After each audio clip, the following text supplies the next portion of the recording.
This week, my girlfriend's driver's license was expiring, so she went through the process of renewing the driver's license, and the process has been a total disaster. From the start, she went in on a Tuesday, which you would think would be a light day, but the line out the DMV was out the door, and their systems were down. They were not able to process anyone because their systems were down. So she went to another DMV in the area, and that one also had a different system down. They weren't able to take photos, which is required for her ID to renew. So what I said is I'd go with her the next time on the weekend because I need to update to get a real ID before the October 1st deadline so I can fly. This is a new requirement. Starting October 1st, everyone's going to need a real ID to fly an airplane. So I went with on the weekend to get my driver's license updated as well, and it was a total disaster. Take a look. We arrived at the DMV at opening at 8 a.m. and the line was already so long that it was pouring out the door with the line wrapped around 2 to 3 times just to get inside the building. So we tried driving to the next DMV office in our area. We got there at 8:20 a.m. just after opening, and things were not any better. The parking lot was so full that we had to park 2 buildings down and walk to the DMV just to stand in line, which was also out the door just to get in. This is a cold, damp January morning with the wind blowing and the line out the door just to get in. 1 hour later and the line has not moved. They were not letting people in. Even as people were leaving the building after being processed, everyone in line was left to wait in the freezing rain outside. If you were unlucky enough to be in line next to the trash cans, which had not been taken out, you either had to deal with the smell and wait where you are to not give up your spot, or give up and go home. The only time the line moved up is when people voluntarily gave up, left their spot in line after waiting, in some cases over an hour, to go home. A security guard explained that there were too many people inside the building, so they were not going to let people inside the building at all until 50 more people had been processed. But a look inside seemed like there was enough room for people to be moved indoors, especially considering that there were elderly people sitting in line outside in the cold. After nearly an hour and a half, we have moved up from this flagpole from only the far flagpole, and most of the movement was due to people giving up and going home and not from the line processing people. By 10 a.m., we were near the front of the line just to get in. There was still a line to get your ticket, and then a line to get your ticket called. The requirements to get a real ID are not simple either. It was actually simpler to get a passport than a real ID.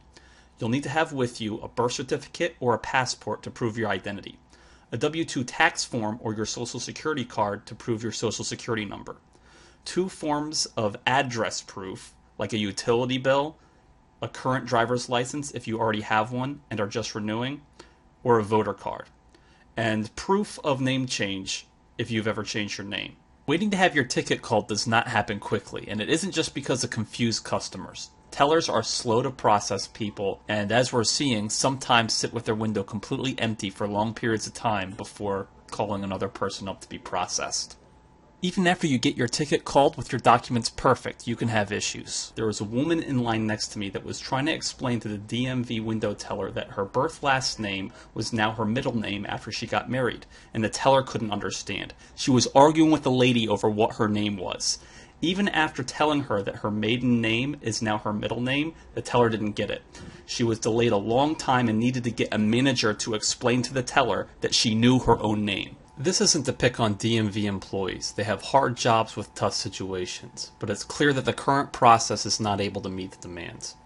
As the requirement gets closer and closer for you to be required to hold a real ID to fly, the DMVs around the country are only going to get busier.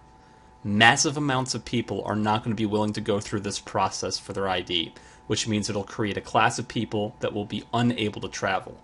If you don't anticipate needing travel, then why would you go through all this work or be willing to take time off of work to battle through the DMV process? But life doesn't happen cleanly. The need for travel may not be something that you can foresee. If there's a death in the family, people are not going to be able to travel to mourn with their families. If the opportunity for a vacation comes up, people are going to have to pass on that chance. I see the airline industry struggling as well as tourism spots in the U.S. All in all, this process took us nearly 4 hours. The DMV was closing as we were being done processed. And at the end of the day, I didn't even get the ID. Instead, I got this piece of paper that says it should be mailed to me in 7 to 10 business days. On our way out of the DMV, I asked the security guard that was trying to manage the line what the deal was with the congestion. And he said that this is what is typical now for a Saturday. I have to question why we're passing these restrictions that will be so costly to people and that we clearly cannot manage. I don't see how the real ID makes travel any safer, but I can see how it increased the costs.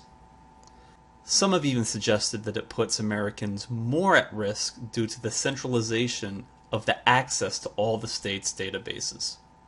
Even if you like the move towards federal control to restrict people's access to government buildings, domestic flights, and the increase in government powers, I think it's clear that we are not keeping up with demand and something needs to be done. Government officials aren't incentivized to make changes or improve processes unless it can impact an election. So if you're unhappy with the process, make sure it's felt in your voting.